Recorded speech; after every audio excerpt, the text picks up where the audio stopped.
बिस्मिल्लाहिर्रहमानिर्रहीम। अस्सलाम वालेकुम। आज हम लेक्चर नंबर 21 स्टार्ट करने जा रहे हैं और इसी लेक्चर नंबर 21 के साथ ही हमारा चैप्टर नंबर 3 का एंड हो जाएगा, क्योंकि आज हम सॉल्व करने जा रहे हैं एक्सरसाइज। तो स्टार्ट करते हैं एक्सरसाइज। पहला क्वेश्चन है कि हमने तो स्टार्ट करते हैं एक्सरसाइज पहले क्वेश्चन से। पहला क्वेश्चन ब्लैंक्स फिल करने।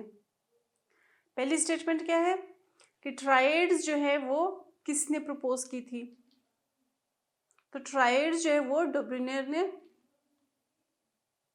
ट्राइड्स का जो टर्म थी, जो फिनोमिना था, वो सबसे पहले किसने कॉइन किया था? वो डोब्रिनर ने किया था। मेंडलीव ने कब एलिमेंट्स को क्लासिफाई किया ग्रुप्स में, और मेंडलीव को मॉडर्न पीरियोडिक टेबल का क्या कहा जाता है? तो जो सारे अननोन एलिमेंट्स थे उनको मेंडलीव ने 1869 में क्लासिफाई किया और मेंडलीव को पीरियोडिक टेबल के अरेंजमेंट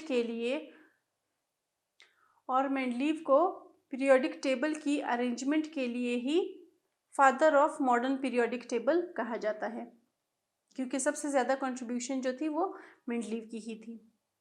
नेक्स्ट स्टेटमेंट जो है, मॉडर्न पीरियोडिक टेबल में कितने ग्रुप्स है और कितने पीरियड्स है? तो मॉडर्न पीरियोडिक टेबल में आपने देखा है कि जब हम लेफ्ट से राइट की तरफ जाते हैं हमारे पास कितने कॉलम्स मौजूद हैं? कॉलम्स की बात कर रहे हैं, ठीक है, जो कि ग्रुप्स है। 18 हमारे पास ग्रुप्स होते हैं, 18 हमारे पास ग्रुप की प्लेसमेंट हुई है, और पीरियड वाइज जो है हमारे पास रोज की प्लेसमेंट हुई है 7। तो हमारे पास 7 पीरियड्स होते हैं और 18 ग्रुप्स होते हैं। नेक्स्ट स्टेटमेंट है कि पीरियड जो है,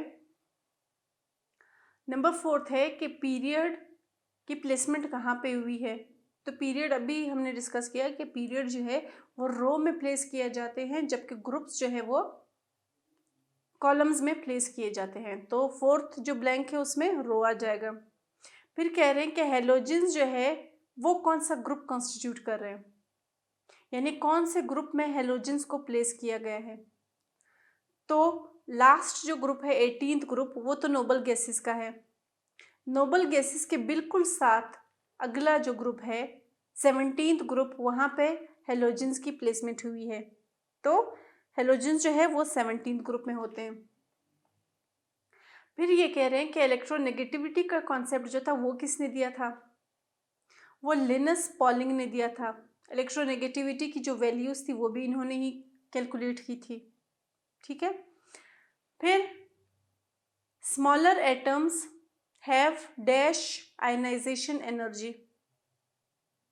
आयनाइजेशन एनर्जी के बारे में हम देख चुके हैं पहले भी, एक बार और उसको रिकॉल कर लेते हैं कि जब भी हमारे पास स्मॉलर एटम होगा, यानी हीलियम की बात कर लेते हैं, 2 एटॉमिक नंबर है तो नंबर ऑफ इलेक्ट्रॉन्स भी कितने हुए? 2 हुए। अब क्योंकि इसका साइज छोटा है, ठीक है, स्मॉलर एटम है, तो इसका मतलब इसका जो न्यूक्लियस है वो इन 2 इलेक्ट्रॉन्स को आसानी से पकड़े रख सकता है, आसानी से अपनी तरफ अट्रैक्ट करता है, यानी उनको बाहर नहीं जाने देता। तो जब स्मॉलर एटम्स होते हैं तो क्योंकि न्यूक्लियस का होल्ड उन पे ज़्यादा होता है, इसलिए जो आयनाइजेशन पोटेंशियल या आयनाइजेशन एनर्जी होती है वो ज़्यादा चाहिए होती है।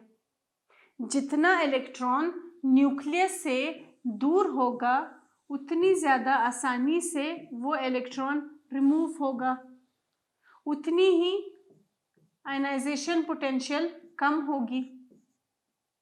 लेकिन जितना इलेक्ट्रॉन न्यूक्लियस के करीब होगा, कब करीब होता है? जब स्मॉलर एटम्स की बात करते हैं, उतनी ही हमें मुश्किल होगी उन 1 या 2 इलेक्ट्रॉन्स को भी रिमूव करने में, क्योंकि बाहर वाली एनर्जी और न्यूक्लियस की एक तरह से लड़ाई होती है, न्यूक्लियस जाने नहीं देता, वो छोड़ते नहीं है।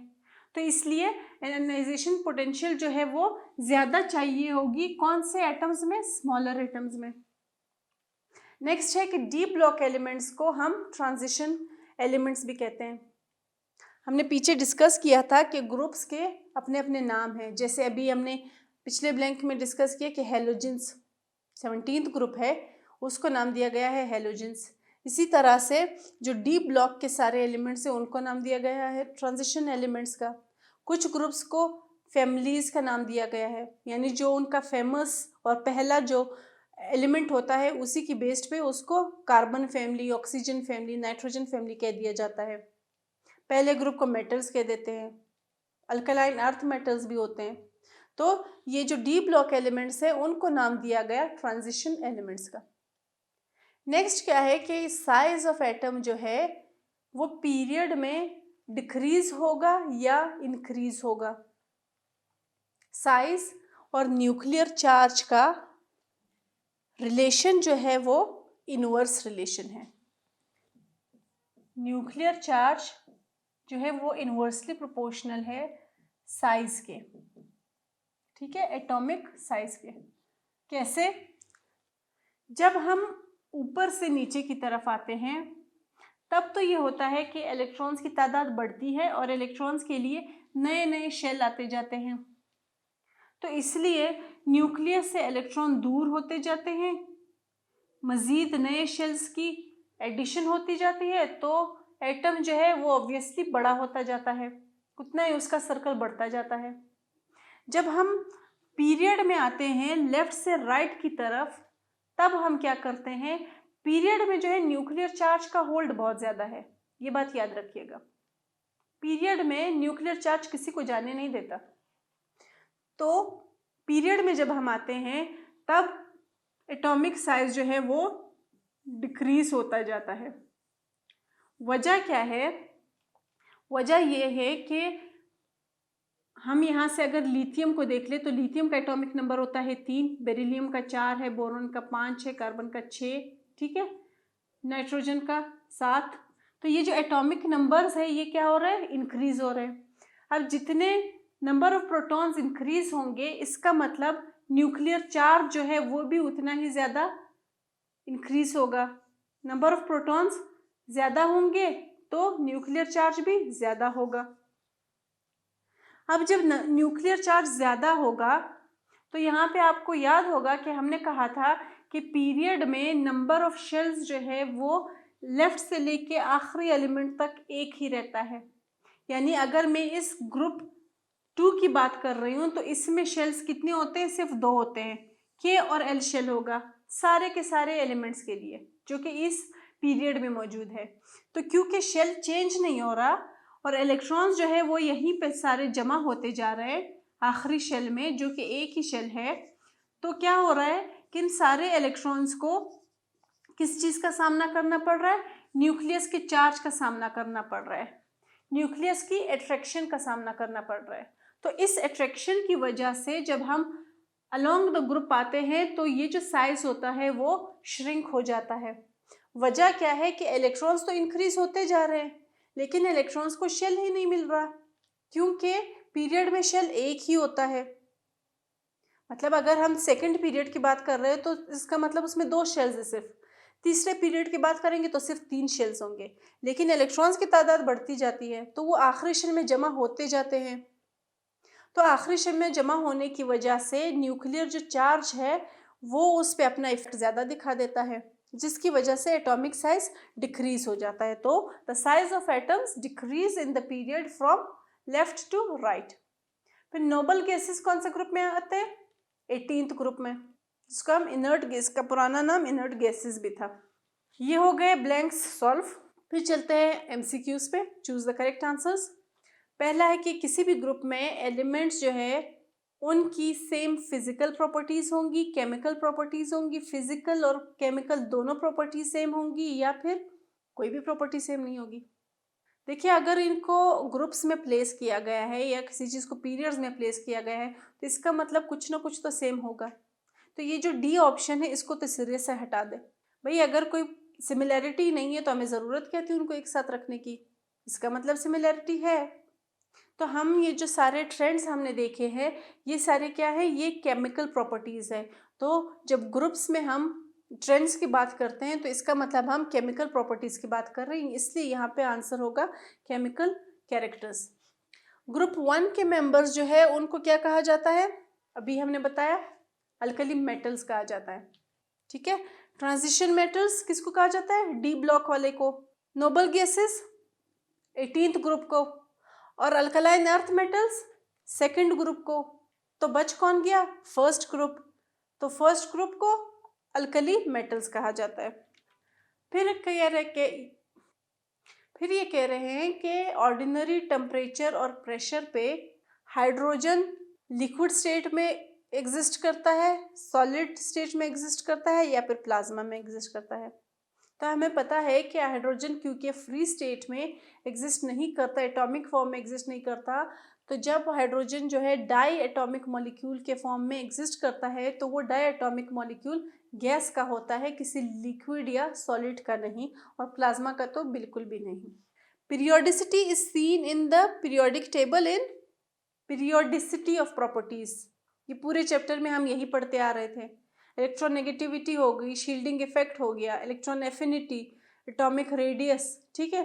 तो ये जो सारी चीज़ें थी आपको, आप थोड़ा सा रिकॉल करोगे तो क्या होगा कि हम ये जो ट्रेंड्स थे इनको हम अलोंग द पीरियड भी देख रहे थे और हम अक्रॉस द ग्रुप भी देख रहे थे। तो इसका मतलब ये जो प्रॉपर्टीज़ है ये ग्रुप्स और पीरियड्स दोनों में देखे जाते हैं, ठीक है। फिर जो एटॉमिक साइज है अभी हमने डिस्कस किया था, atomic size along the period decrease हो रहा है, atomic size across the group increase हो रहा है। तो एटॉमिक साइज यहाँ पे क्या कह रहे हैं कि कब इंक्रीज होगा, जब ग्रुप में हम ऊपर से नीचे की तरफ आते जाएंगे। अब क्वेश्चंस देख लेते हैं, रीजनिंग वाले क्वेश्चंस। बाकी क्वेश्चंस तो आपको बुक में भी मिल जाएंगे और पिछले लेक्चर्स अटेंड करने से भी सारे के सारे आपके प्रॉब्लम सॉल्व हो जाएंगे। सारे जो क्वेश्चंस एक्सरसाइज में मेंशन है वो सॉल्व हो जाएंगे, लेकिन कुछ क्वेश्चंस ऐसे हैं जिनको हमने रीजनिंग से सॉल्व करना है। पहला क्वेश्चन ये है कि इलेक्ट्रॉनिक कॉन्फ़िगरेशन का और पोजीशनिंग ऑफ एलिमेंट्स का क्या चक्कर है, आपस में क्या रिलेशन है इनका। तो इलेक्ट्रॉनिक कॉन्फ़िगरेशन याद होगी आपको, हमने फाइंड आउट की थी पिछले चैप्टर में, ठीक है। तो इलेक्ट्रॉनिक कॉन्फ़िगरेशन को हम कहते हैं कि वो उनकी पोजीशन के साथ रिलेटेड है। कैसे, कौन से लिंक्स हैं उनके? लिंक्स ये है कि जब हम नंबर ऑफ सर्कल्स हम किसकी बात करें, शेल्स की बात कर रहे हैं, ठीक है, कि हम उसकी जब बात करते हैं इलेक्ट्रॉनिक कॉन्फ़िगरेशन में किसी भी एलिमेंट की, तो उन नंबर ऑफ सर्कल्स की बुनियाद पर ही उस एलिमेंट का जो पीरियड नंबर है वो बताया जाता है। यानी वो एलिमेंट कौन से पीरियड में रखा जाएगा वो कौन बताता है हमें, इलेक्ट्रॉनिक कॉन्फ़िगरेशन बताता है, ठीक है। फिर नंबर ऑफ इलेक्ट्रॉन्स जो आउटर मोस्ट शेल में हैं किसी भी एलिमेंट के, वो रिप्रेजेंट होते हैं पीरियोडिक टेबल में एज ग्रुप मेंबर्स, जिसमें वो एलिमेंट प्लेस किया गया होगा।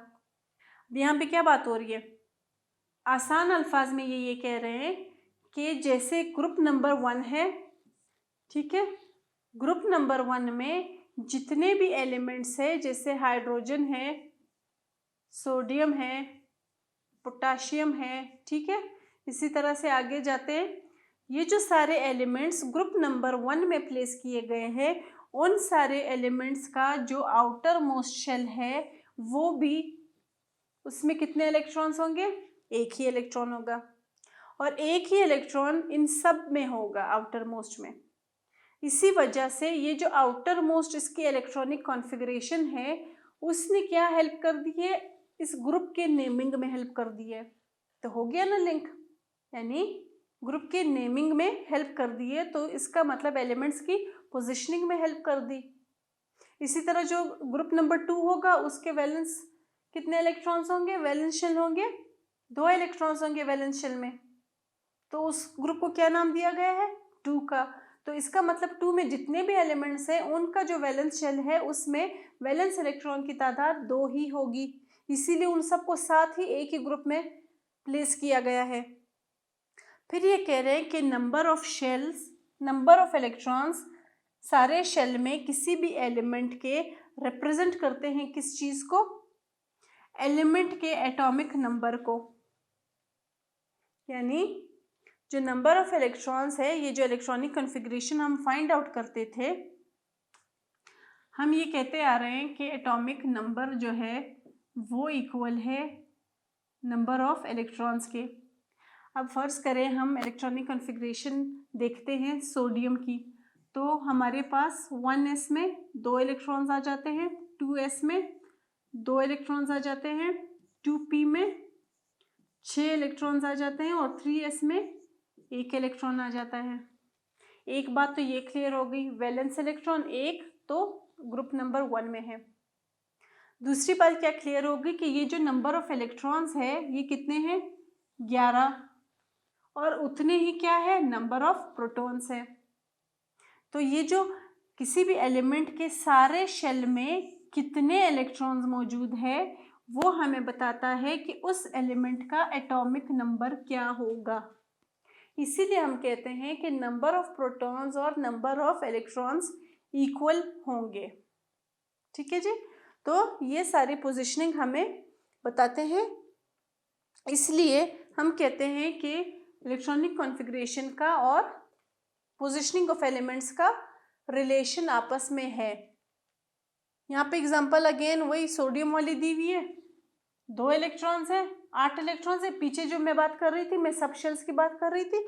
अगर हम शेल्स की भी बात करें तो भी हमारे पास लास्ट शेल में कितने इलेक्ट्रॉन्स आएंगे? 1 ही इलेक्ट्रॉन आएगा। सब शेल की भी बात करेंगे तो भी कितने इलेक्ट्रॉन आएंगे? 1 ही आएगा। और फिर इसी बेसिस पे इनको कहाँ पे प्लेस किया जाएगा? ग्रुप 1 में प्लेस किया जाएगा। तो अब यहाँ पे शेल्स क्या शो कर रहे हैं कि ये पीरियड 3 में है, और ये जो लास्ट इलेक्ट्रॉन है ये क्या शो कर रहा है कि ये जो है ग्रुप 1 में है। और इन तीनों को जब हम ऐड करेंगे तो क्या शो कर रहा है कि ये जो नंबर है ये इक्वल है नंबर ऑफ प्रोटॉन्स के, जो कि क्या कहलाता है? एटॉमिक नंबर, जिसको हम रिप्रेजेंट करते हैं Z से। तो एक ही इलेक्ट्रॉनिक कॉन्फ़िगरेशन के थ्रू हमें ये पता चला कि भाई वो एलिमेंट पीरियड में कहाँ पे एग्जिस्ट कर रहा है, ग्रुप में कहाँ पे एग्जिस्ट कर रहा है, और उसका एटॉमिक नंबर क्या है। तो इन्हीं बेसिस पे तो हमारी पोजीशनिंग हुई है सारी एलिमेंट्स की। इसलिए हम कहते हैं कि इलेक्ट्रॉनिक कॉन्फ़िगरेशन का पोजीशनिंग ऑफ एलिमेंट्स के साथ रिलेशन है। How is atomic size related with nuclear charge? हमने ब्लैंक्स में ही आई गेस इस चीज़ को देखा था कि जब न्यूक्लियर चार्ज इंक्रीज होगा तो नए जो इलेक्ट्रॉन्स है उनको अगर नया शेल नहीं मिलेगा तो इस न्यूक्लियर चार्ज का फोर्स उन इलेक्ट्रॉन्स पे ज़्यादा होगा। ठीक, इस वजह से इलेक्ट्रॉन्स जो है ज़्यादा फोर्स एक्सपीरियंस करने की वजह से क्या करेंगे कि साइज उनका श्रिंक हो जाएगा। ठीक है, न्यूक्लियर चार्ज का एटॉमिक साइज पे ये इफेक्ट है कि जैसे न्यूक्लियर चार्ज इंक्रीज होगा वैसे वैसे एटॉमिक साइज डिक्रीज होता जाएगा। वजह क्या है कि जैसे जैसे चार्ज इंक्रीज होगा तो इसका मतलब उस चार्ज का जो फोर्स है वो भी इंक्रीज होगी। तो इस वजह से एटॉमिक साइज को हम कहते हैं कि वो इन्वर्सली प्रोपोर्शनल है। ठीक है, एटॉमिक साइज जो है वो इन्वर्सली प्रोपोर्शनल है किसके? न्यूक्लियर चार्ज के। और न्यूक्लियर चार्ज का एटॉमिक साइज पे ये इफेक्ट कब होता है? जब हम अलोंग द पीरियड जाते हैं। Across the group shielding effect जो है वो न्यूक्लियर चार्ज के इफेक्ट को ओवरकम कर देती है। अक्रॉस द ग्रुप भी होता है न्यूक्लियर चार्ज, लेकिन शील्डिंग इफेक्ट जो है वो उसको ओवरकम कर देती है। लेकिन जब हम अलोंग द पीरियड जाते हैं तो हर एटॉमिक नंबर के बढ़ने के साथ साथ जो न्यूक्लियर चार्ज है वो भी बढ़ता जाता है, और जितना बड़ा न्यूक्लियर चार्ज होता जाता है उतना ही ज़्यादा वो इलेक्ट्रॉन्स को अपनी तरफ खींचता है। तो इसीलिए जितना ज़्यादा उसका इलेक्ट्रॉन्स पे होल्ड होता है उतना ही एटॉमिक साइज जो है वो श्रिंक हो जाता है। तो ऐसे हम कह सकते हैं कि न्यूक्लियर चार्ज का इफ़ेक्ट या उसका रिलेशन एटॉमिक साइज के साथ इनवर्स रिलेशन है कि जैसे न्यूक्लियर चार्ज इंक्रीज़ होगा वैसे वैसे एटॉमिक साइज जो है वो डिक्रीज़ होगा। ये सिर्फ कब? पीरियड में। अक्रॉस द ग्रुप जो है न्यूक्लियर चार्ज की प्रॉपर्टी ओवरकम हो जाती है शील्डिंग इफेक्ट से। शील्डिंग इफेक्ट याद होगा आपको, रिपल्जन ऑफ इलेक्ट्रॉन्स है। ठीक है, फिर हम कह रहे हैं कि इलेक्ट्रॉन एफिनिटी जो है वो पीरियोडिक टेबल में कैसे वेरी करती है। ये हम पहले भी देख चुके हैं, तो थोड़ा सा एक क्विक रिकॉल कर लेते हैं कि इलेक्ट्रॉन एफिनिटी जो है वो कौन सी एनर्जी है कि जब किसी भी नेचुरल एटम में इलेक्ट्रॉन ऐड किया जाता है तब जो एनर्जी रिलीज होती है वो होती है इलेक्ट्रॉन एफिनिटी। वो अब हमसे क्या पूछ रहे हैं कि इलेक्ट्रॉन एफिनिटी जो है उसकी वेरिएशन क्या है पीरियोडिक टेबल में। वेरिएशन मतलब उसका ट्रेंड क्या है, वो जब अक्रॉस द ग्रुप जाएगा तो उसके क्या इफेक्ट होगा, और जब वो अलोंग द पीरियड होगा तब वो क्या चेंज शो करेगा। तो इलेक्ट्रॉन एफिनिटी के बारे में हम जब बात करते हैं हम कहते हैं कि जब हम लेफ़्ट से राइट की तरफ आते हैं, लेफ़्ट से राइट की तरफ हमेशा हम कब जाते हैं? जब हम पीरियड्स में होते हैं। अबव से डाउन की तरफ हम कब जाते हैं? जब हम ग्रुप्स में होते हैं। तो लेफ़्ट से राइट की तरफ यानी अक्रॉस अ पीरियड जब हम आ रहे हैं तो इलेक्ट्रॉन एफिनिटी जो है वो इंक्रीज हो रही है। जब हम ग्रुप में नीचे जा रहे हैं तो इलेक्ट्रॉन एफिनिटी जो है वो डिक्रीज हो रही है। अब ये तो दो स्टेटमेंट्स हो गए। ठीक है, आंसर हो गया कि भाई इलेक्ट्रॉन एफिनिटी जो है वो अलोंग द पीरियड इंक्रीज हो रही है और डाउन द ग्रुप डिक्रीज हो रही है। लेकिन हाउ? ठीक है, हमारा क्वेश्चन है कि कैसे हो रही है। तो हम देखते हैं कि एक पीरियड में जब हम लेफ्ट से राइट की तरफ जाते हैं तो एटॉमिक साइज जो है वो डिक्रीज होता है। अब अगर एटॉमिक साइज डिक्रीज हो रहा है तो इसका मतलब न्यूक्लियर जो फोर्स है, न्यूक्लियस की जो फोर्स है वो ज़्यादा है ना। तो अगर हमारे पास न्यूक्लियर चार्ज ज़्यादा है तो इसका मतलब वो इलेक्ट्रॉन को गेन करने में ज़्यादा हेल्प देगा। तो जब इलेक्ट्रॉन गेन हो गया तो क्या हो गई? एनर्जी रिलीज हो गई। तो इसका मतलब एफिनिटी जैसे जैसे हम लेफ्ट से राइट की तरफ आते जाते हैं और न्यूक्लियर चार्ज बढ़ता जाता है वैसे वैसे हमारे पास इलेक्ट्रॉन एफिनिटी इंक्रीज होती जाती है। क्योंकि न्यूक्लियर चार्ज बड़ा होता जाता है तो इसीलिए उसके पास ताकत आ जाती है कि वो एटम के साइज को श्रिंक करे और इलेक्ट्रॉन्स को होल्ड करे और ज़्यादा से ज़्यादा इलेक्ट्रॉन्स को अट्रैक्ट करवाए। तो जब इलेक्ट्रॉन्स अट्रैक्ट होंगे, ऐड होंगे, उसके बाद जो एनर्जी रिलीज होगी वो इलेक्ट्रॉन एफिनिटी होती है। इसीलिए हम कह रहे हैं कि along the period electron affinity increase हो रही है। दूसरी चीज़ क्या है कि हम डाउन द ग्रुप जब जा रहे हैं तो एटॉमिक साइज इंक्रीज हो रहा है ना।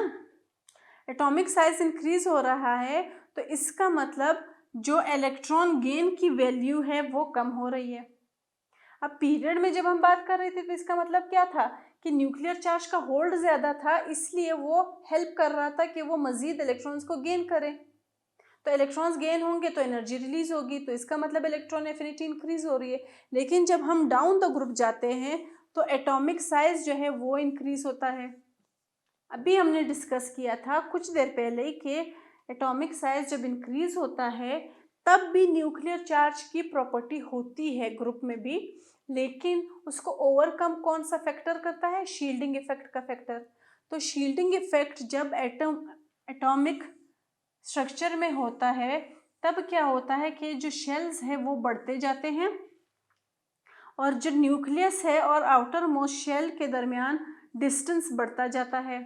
तो इसका मतलब न्यूक्लियर चार्ज का होल्ड कम हो जाता है ना। तो जब न्यूक्लियस से एक चीज़ दूर हो गई, इलेक्ट्रॉन दूर हो गए, तो इसका मतलब वो गेन नहीं कर सकते। तो वो जो इलेक्ट्रॉन गेन एंथैल्पी है वो डिक्रीज हो गई।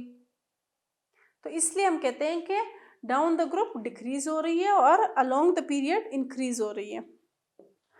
नेक्स्ट क्वेश्चन देख लेते हैं। इलेक्ट्रॉन नेगेटिविटी कैसे इंपॉर्टेंट है केमिस्ट्स के लिए? इसका सिंपल आंसर इलेक्ट्रॉन नेगेटिविटी के यूजेस में मिलेगा। यूजेस हम देखेंगे तो हमें पता चलेगा कि भाई इन्हीं यूजेस की वजह से तो केमिस्ट्स के लिए इलेक्ट्रोनेगेटिविटी इतनी ज़रूरी है। तो इलेक्ट्रोनेगेटिविटी की जब हम वैल्यूज़ फाइंड आउट करते हैं तो कुछ चीज़ें बताती हैं वो हमें कि कोई भी एलिमेंट या न्यूट्रल एटम कितना रिएक्टिव है, एक बात। दूसरी कौन सी प्रोडक्शन होती है इसके थ्रू कि जो बॉन्डिंग हो रही है वो कौन से टाइप की बॉन्डिंग है।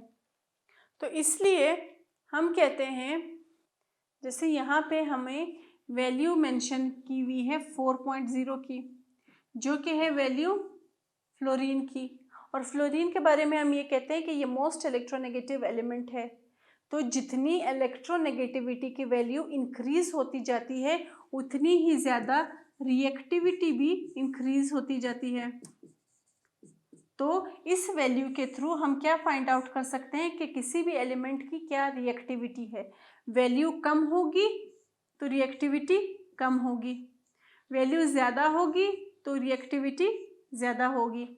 ठीक है, तो इलेक्ट्रोनेगेटिव वैल्यूज़ की के थ्रू हमें एलिमेंट्स की रिएक्टिविटी का पता चलता है। इसी तरह यही जो इलेक्ट्रोनेगेटिव वैल्यूज़ हैं वो यूटिलाइज होते हैं कि बॉन्ड का टाइप फाइंड आउट करें, उसको कैलकुलेट कर सकें। तो टाइप ऑफ बॉन्डिंग जो है वो भी हमें इलेक्ट्रोनेगेटिविटी बताता है। अगर इलेक्ट्रोनेगेटिविटी का डिफरेंस 1.7 है तो इसका मतलब वो हमें ये बता रहा है, ये रिजल्ट दे रहा है कि जो बॉन्डिंग है वो 50% आयनिक और 50% कोवेलेंट हो सकती है।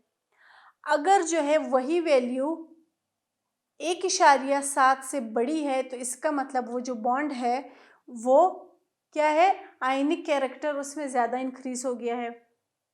अगर वो वैल्यू 1.7 से कम है, ठीक है, और 0.5 से ज़्यादा है तो इसका मतलब वो जो बॉन्ड है वो पोलर बॉन्ड है। और अगर वो वैल्यू 0.5 से भी कम है तो इसका मतलब वो बॉन्ड नॉन पोलर है। तो इस तरह से हमें टाइप ऑफ बॉन्डिंग भी पता चल रही है और रिएक्टिविटी ऑफ एलिमेंट्स भी पता चल रहे हैं। एक और चीज़ जो हमें पता चलती है वो ये पता चलती है कि जब बॉन्डिंग की बात हो रही होती है तो कोई भी बॉन्ड जब बन रहा है उस टाइम जो इलेक्ट्रॉन्स की डायरेक्शन है वो किस तरफ है किसी भी बॉन्ड में, ये भी बताता है इलेक्ट्रोनेगेटिविटी। यानी जो इलेक्ट्रॉन की डायरेक्शन है वो किस तरफ शिफ्ट ज़्यादा हो रहा है, ये भी इलेक्ट्रोनेगेटिविटी के वैल्यूज़ के थ्रू पता चलता है। जैसे यहाँ पे एग्जांपल ली हुई है हाइड्रोक्लोरिक एसिड की। तो हाइड्रोक्लोरिक एसिड के बारे में जब हम बात करते हैं तो उस पे पोल्स बन जाते हैं। ठीक है, पोल्स कौन से बनते हैं, पार्शियल पॉजिटिव के और पार्शियल नेगेटिव के।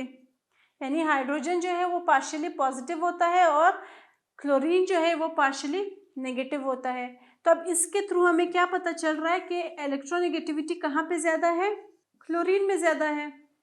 तो इस तरह से इलेक्ट्रोनेगेटिविटी जो है वो रिएक्टिविटी के बारे में, बॉन्डिंग के टाइप के बारे में और इलेक्ट्रॉन का शिफ्ट कौन से डायरेक्शन में है किसी बॉन्डिंग में उसके बारे में इंफॉर्मेशन देता है। इसी वजह से जो है इलेक्ट्रोनेगेटिविटी इतनी ज़्यादा ज़रूरी है केमिस्ट्स के लिए।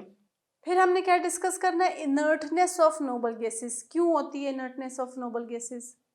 नोबल गैसेस जो है जो कि ग्रुप नंबर 18 में पाए जाते हैं और वो टॉप राइट पे होते हैं। ठीक है, बिल्कुल राइट में होते हैं। इनको पहले जो है इनर्ट गैसेस भी कहा जाता था। क्यों कहा जाता था? इनर्टनेस की प्रॉपर्टी की वजह से कहा जाता था। वो प्रॉपर्टी इनकी अभी भी मौजूद है। इनर्ट क्यों होते हैं ये? क्योंकि भाई इनको जो है स्टेबिलिटी की ज़रूरत ही नहीं होती, ये ऑलरेडी अपने फ्री स्टेट में स्टेबल होते हैं। तो इनको ज़रूरत ही नहीं है अपना दिमाग खपाने की कि भाई कहाँ से इलेक्ट्रॉन ले, किसको इलेक्ट्रॉन दे, तब जाके हम स्टेबल होंगे। ये तो आराम से आराम कर रहे हैं। क्यों? क्योंकि ये स्टेबल होते हैं, क्योंकि इनके जो वैलेंस शेल्स है वो सारे फिल्ड होते हैं।